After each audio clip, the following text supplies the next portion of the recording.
Yep, that's me. You're probably wondering how I ended up in this situation.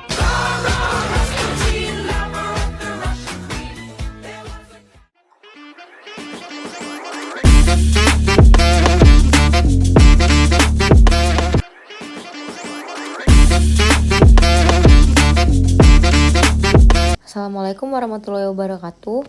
Perkenalkan, kami dari kelompok 4, saya Fea Marvela Kristasendo dan rekan saya Najwa Fabela Wanda. Pada kesempatan kali ini, kami akan mempresentasikan hasil diskusi kami mengenai pasar persaingan sempurna.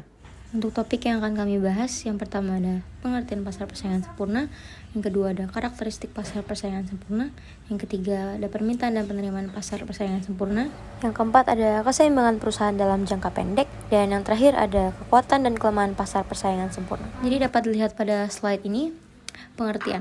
Pengertian pasar persaingan sempurna ini ialah suatu lingkungan yang terdapat banyak penjual dan pembeli. Namun keduanya tidak memiliki kemampuan untuk mempengaruhi harga karena harga ditentukan oleh mekanisme pasar itu sendiri. Kemudian pada proses penetapan harga ini didasarkan pada penawaran dari produsen dan permintaan dari konsumen. Jadi dapat kita lihat di sini bahwa pasar persaingan sempurna ini adalah pasar yang ideal. Selanjutnya ada karakteristik. Jadi karakteristik pasar persaingan sempurna ini ada satu, yang pertama memiliki jumlah pembeli dan penjual yang banyak. Seperti yang sudah saya jelaskan pada pengertian yang sebelumnya.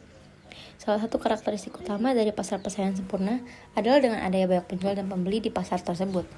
Karena dengan kehadiran banyak penjual dan pembeli ini dapat menciptakan keadaan di mana harga ditentukan oleh kekuatan pasar dan bukan oleh satu entitas tunggal saja. Jadi di sini menegaskan bahwa harga dari pasar tersebut itu ditentukan oleh pembeli dan banyaknya penjual, bukan oleh entitas tunggal.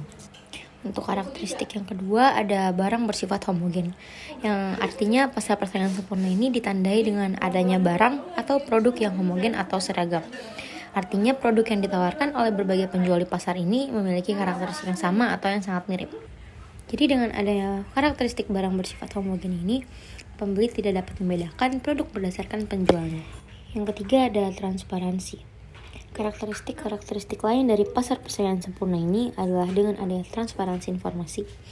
Informasinya tentang harga, kualitas, dan karakteristik produk harus tersedia dengan jelas bagi semua pelaku pasar. Jadi transparansi informasi ini memungkinkan para pesaing yang sehat dan membantu konsumen untuk membuat keputusan yang lebih baik di dalam pasar persaingan sempurna. Dan yang terakhir ada mobilitas faktor produksi. Nah, pasar persaingan sempurna ini juga ditandai dengan mobilitas faktor produksi yang tinggi. Jadi faktor produksi seperti tenaga kerja, modal, dan sumber daya lainnya dapat bergerak dengan mudah antara berbagai penjual. Selanjutnya dalam pasar persaingan sempurna ada permintaan dan penawaran. Dalam pasar persaingan sempurna, setiap perusahaan merupakan penerima harga. Kondisi penerima harga pun teramati melalui kurva pendapatan perusahaan. Jadi masing-masing perusahaan menjadikan harga pasar sebagai standar. Kondisi penerima harga kemudian membentuk kurva elastisitas yang sempurna. Nah, kurva ini berlaku pada keseluruhan pendapatan dan permintaan yang terjadi di dalam suatu perusahaan. Untuk materi yang selanjutnya akan dibahas oleh rekan saya, Najwa. Keseimbangan. Harga keseimbangan pada pasar yang satu ini akan terjadi secara alami, sesuai dengan perpotongan antara hukum permintaan dan penawaran. Penawaran yang dilakukan oleh penjual akan membentuk kurva penawaran yang bergerak dari kiri bawah ke kanan atas. Pada kurva permintaan oleh pembeli akan bergerak dari kiri atas ke bawah. Kekuatan ini ada 4. Yang pertama, alokasi sumber daya yang efisien. Persaingan pasar sempurna mendorong adanya alokasi sumber daya yang efisien karena harga ditentukan oleh persediaan dan permintaan. Terus yang kedua itu mendorong inovasi. Pasar persaingan sempurna mendorong inovasi dan perkembangan produk baru karena produsen harus mempertahankan keunggulan dan kualitas kompetitif mereka. Terus yang ketiga itu harga yang wajar. Pasar persaingan sempurna cenderung menghasilkan harga yang wajar karena harga ditentukan oleh persediaan dan permintaan. Terus yang keempat ini tidak ada monopoli.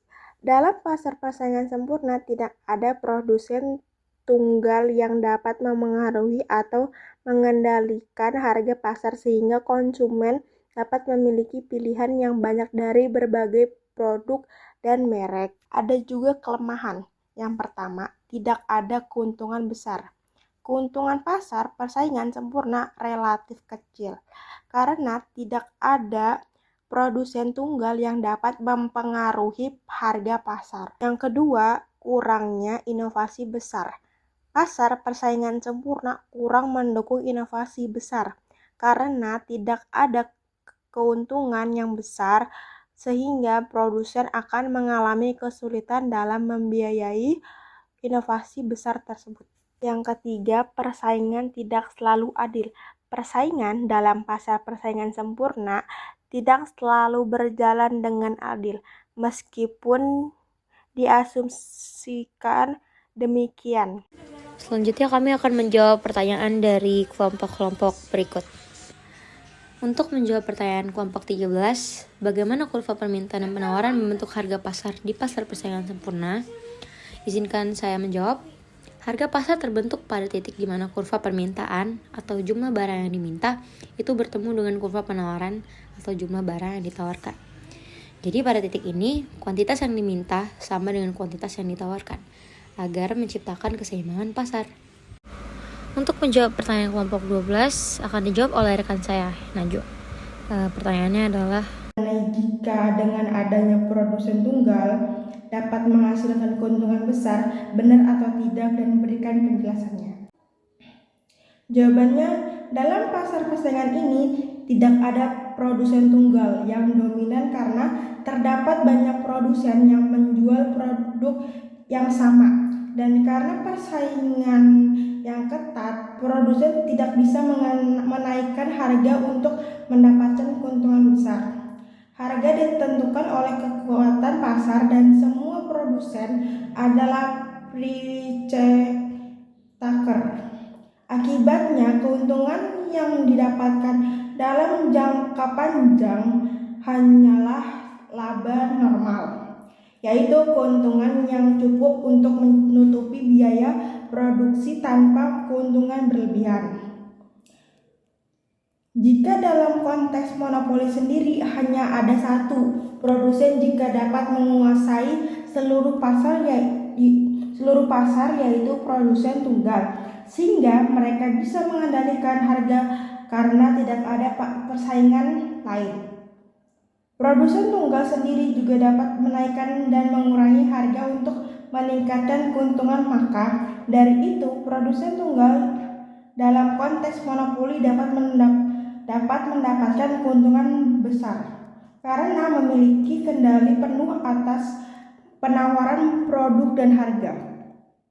Jadi pernyataan tersebut benar, tetapi dalam konteks monopoli, karena pada pasar persaingan sempurna, produsen tunggal tidak bisa mendapatkan keuntungan besar karena harga ditentukan oleh pasar, bukan oleh satu produsen. Namun dalam monopoli, produsen tunggal bisa memanfaatkan kekuatan pasar untuk mendapatkan keuntungan yang lebih besar. untuk menjawab pertanyaan kelompok 9, yaitu bagaimana peran pemerintah dalam mengatur pasar persaingan sempurna, izinkan saya menjawab. Jadi peran pemerintah dalam pasar persaingan sempurna ini adalah untuk memastikan agar pasar tetap berjalan efisien dan adil. Pemerintah berperan dalam mengawasi praktik anti kompetitif, mencegah monopoli, serta menjaga regulasi yang memastikan kebebasan masuk dan keluar pasar. Namun, karena pasar ini dianggap sudah sangat efisien, intervensi pemerintah biasanya pun menjadi minim.